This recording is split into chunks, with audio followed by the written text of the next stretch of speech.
Assalamualaikum warahmatullahi wabarakatuh. Selamat siang teman pemilih. Kembali lagi bersama saya Cynthia sebagai host di podcast KPU Kabupaten Sampang, Ngode Ngopi Demokrasi. Pada siang hari ini saya kedatangan narasumber yang luar biasa sekali, yaitu Pak Suharyanto, Komisioner Sosdikli, Parmas dan SDM. Selamat siang Pak Suharyanto. Selamat siang Mbak Cynthia. Gimana Pak kabarnya? Alhamdulillah sehat. Alhamdulillah sehat ya Pak ya. Baik Pak Suharyanto. Mungkin Pak Suharyanto bisa memperkenalkan diri ke teman-teman pemilih agar teman pemilih juga tahu lebih lanjut mengenai Pak Suharyanto. Mungkin singkat saja juga nggak apa-apa, Pak. Assalamualaikum warahmatullahi wabarakatuh. Izinkan saya memperkenalkan diri. Saya Suharyanto, salah satu anggota KPU Kabupaten Sampang. Kebetulan mengampu pada divisi Sosdikli, Parmas dan SDM, Mbak Cynthia. Baik, terima kasih Pak Suharyanto atas perkenalannya. Jadi gini Pak Suharyanto, karena Pak Suharyanto kan sebagai komisioner divisi Sosdikli, Parmas dan SDM, saya mewakili teman-teman pemilih nih, ada pertanyaan. Pasti teman-teman pemilih juga bertanya-tanya, apa sih Sosdikli, Parmas dan SDM? Jadi mungkin Pak Suharyanto bisa cerita sedikit tugas utama dari divisi Sosdikli, Parmas dan SDM itu apa Pak? Begitu. Baik. Jadi tugas saya selaku penanggung jawab divisi Sosdikli, Parmas dan SDM, salah satunya adalah sosialisasi pendidikan pemilih dan partisipasi masyarakat. Apa itu sosialisasi pendidikan pemilih dan partisipasi masyarakat? Yaitu saya bertanggung jawab atas pelaksanaan sosialisasi pendidikan pemilih maupun peningkatan partisipasi masyarakat. Itu yang pertama. Terus yang kedua, melakukan evaluasi sosialisasi. Jadi kami atau saya melakukan evaluasi terhadap sosialisasi yang sudah kita laksanakan, Mbak Cynthia. Apakah sosialisasi itu sudah tersampaikan secara efektif atau tepat sasaran, begitu. Nah, ini tugas dan fungsi kami selaku divisi Sosdikli, Parmas, SDM secara rinci diatur dalam PKPU 8 tahun 2019. Mungkin itu sedikit gambaran dari saya, Mbak Cynthia. Oh, jadi fungsi dan tugasnya itu ada lebih lengkapnya di PKPU nomor 8 tahun 2019 ya Pak? Ya, betul. Lalu, jadi kalau sosialisasi itu juga harus ada evaluasinya juga ya Pak? Harus jadi ada. Bukan hanya sekedar sosialisasi, kita mengadakan sosialisasi, tapi kita juga lihat apakah sosialisasi ini juga berhasil atau tidak, seperti itu ya Pak ya. Nah Pak, saya juga ada pertanyaan selanjutnya ya Pak, mengenai kalau kita lihat dari dinamika pemilu belakangan ini Pak, salah satu tantangan terbesar itu kan memastikan masyarakat bukan hanya terdaftar sebagai pemilih, tapi juga datang ke TPS dan menggunakan hak pilihnya dengan baik Pak. Lalu partisipasi pemilih ini juga menjadi indikator yang penting kan Pak untuk keberhasilan penyelenggaraan pemilu yang inovatif dan berkualitas. Nah, berkaitan dengan hal ini Pak, menurut Bapak sebagai Komisioner Divisi Sosdikli, Parmas dan SDM, bagaimana strategi untuk meningkatkan tingkat partisipasi para pemilih ini Pak? Begitu. Baik. Jadi strateginya itu termasuk evaluasi tadi itu Mbak Cynthia. Jadi tugas kami selaku pengampu divisi Sosdikli, Parmas, SDM, salah satunya adalah melakukan evaluasi.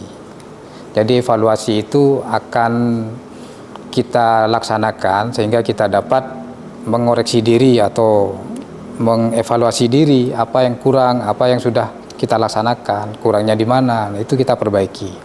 Itu salah satunya, sehingga sosialisasi yang akan kita laksanakan ke depannya itu menjadi lebih baik atau tepat sasaran atau lebih efektif misalnya.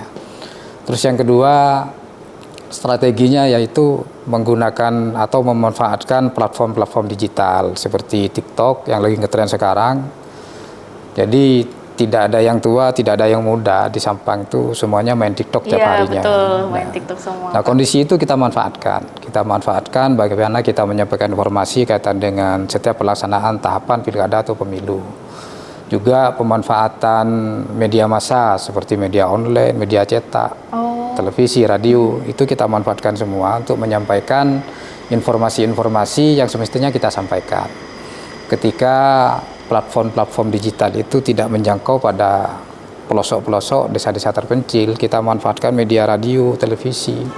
Sehingga apa yang kita sampaikan kaitan dengan sosialisasi baik secara langsung ataupun tidak langsung itu diharapkan efektif atau bisa menjangkau seluruh elemen masyarakat. Terus yang ketiga, itu kita lakukan sosialisasi secara langsung ataupun tatap muka. Tatap muka. Jadi selama ini kita lakukan itu sosialisasi secara langsung, baik sesama penyelenggara sendiri, badan-badan ad hoc, maupun ke masyarakat. Misalnya kita manfaatkan kegiatan-kegiatan yang menarik bagi masyarakat, contohnya waktu Car Free Day misalnya, di situ kan banyak masyarakat tiap pagi, ya.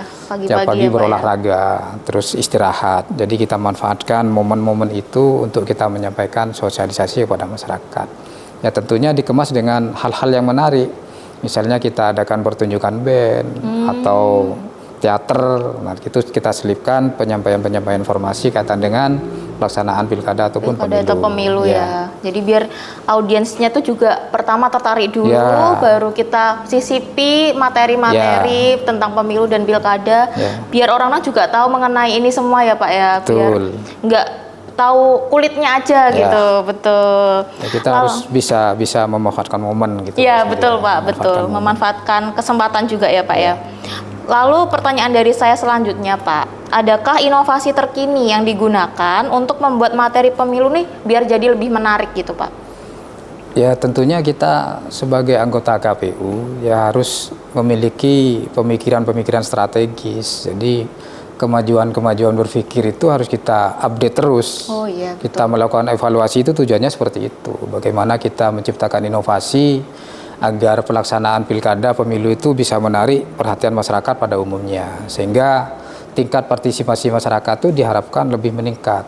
Itu terbukti pada pelaksanaan pilkada tahun 2024 kemarin, ini peningkatan partisipasi masyarakat itu sangat signifikan. Mungkin karena ya sosialisasi itu sudah tepat sasaran atau sosialisasi itu bisa dipahami oleh masyarakat pada umumnya. Sehingga tingkat partisipasi pada pilkada 2024 kemarin itu tambah tinggi daripada pelaksanaan 2018 kemarin. Jadi kemarin pencapaian partisipasi masyarakat itu 87,52% pilkada ini. Cukup tinggi ya Pak tinggi, ya? Tertinggi se-Jawa Timur malah. Keren sekali, ya. Sampang luar itu memang biasa. begitu, selalu di depan setiap ada pelaksanaan. Oh iya, pilkada. keren sekali ya Pak ya. Itu juga melampaui target nasional. Pilkada 2024 kemarin itu target nasional itu sekitar 80%. 80%. Sedangkan Sampang sudah melampaui 87,52. Iya, jadi keren sekali dari Pak itu, Pak. DPT 737362 itu sudah sangat luar biasa. Luar biasa, iya. Peningkatannya. Sebuah pencapaian tersendiri ya Pak ya sebagai ini. Terus dibandingkan pelaksanaan Pilkada 2018 kemarin, ini juga lebih meningkat. Pilkada 2018 kemarin hanya 85%. 85%. Oh iya, itu 85%. sangat iya. Jadi ada kenaikan yang sangat juga signifikan. cukup tinggi Ya. 2% itu ya Pak, 2% lebih. Nah itu terbukti bahwa apa yang kita informasikan, apa yang kita sosialisasikan, apa yang kita inovasikan itu betul-betul tepat sasaran Mbak Cynthia. Tuh, berarti strateginya sudah tepat gitu ya Pak ya. Jadi bisa meningkatkannya tuh sangat signifikan sekali. Jadi intinya kita juga harus mengikuti perkembangan zaman. Perkembangan zaman, betul. Biar kita juga up to date gitu ya Pak ya. Betul sekali. Lalu Pak, saya juga penasaran kalau dari divisi Sosdiklik Parmas dan SDM itu ada nggak sih Pak program pendidikan pemilih yang bersifat berkelanjutan, nggak hanya di tahapan pemilu gitu Pak? Nah ini penting bagi KPU sebenarnya secara hierarki dari KPU RI, provinsi maupun kabupaten. Pendidikan program-program ini termasuk kegiatan strategis sebenarnya, tidak hanya pada pelaksanaan tahapan pilkada ataupun pemilu. Setelahnya juga kita harus memikirkan bagaimana tindakan kita selanjutnya. Jadi program-program KPU Sampang itu adalah kaitan dengan pendidikan pemilih berkelanjutan. Contohnya kita menyasar anak-anak SMA ataupun mahasiswa. Kita melaksanakan perjanjian kerjasama atau MOU pada sekolah-sekolah dan universitas-universitas. Misalnya Gas to School, Gas to Campus maksudnya. Iya. Gas to School, Gas to Campus itu kita harapkan sangat efektif untuk mencapai tujuan kita, memberikan pendidikan pemilih, memberikan edukasi kepada pemilih pemula, sehingga diharapkan pemilih pemula ini menjadi motor masyarakat. Iya, betul. Karena mereka yang pemanfaatan informasi secara digital, mereka yang berperan sangat penting untuk dilanjutkan kepada tetangga-tetangga maupun orang tua mereka gitu. Apalagi generasi Gen Z sekarang kan ini yang sangat penting ya Pak ya, bisa memegang apa ya, masa depan arah politik gitu juga ya Pak ya. Jadi benar-benar penting ini untuk pendidikan yang mengenai pemilu yang berkelanjutan. Jadi nggak hanya saat tahapan. Betul. Pendidikan pemilihan ini, pendidikan pemilih ini dilaksanakan itu biasanya berapa kali Pak dalam setahun? Itu dalam setahun kita melaksanakan itu sebulan 2 kali. Oh, sebulan 2 kali ya Pak. Sebulan 2 kali kita laksanakan, sudah kita rencanakan. Jadi kita tinggal melakukan koordinasi dengan pihak-pihak sekolah maupun pihak-pihak kampus. Bagaimana kita melaksanakan program pendidikan pemilih untuk pemilih pemula, begitu Mbak Cynthia.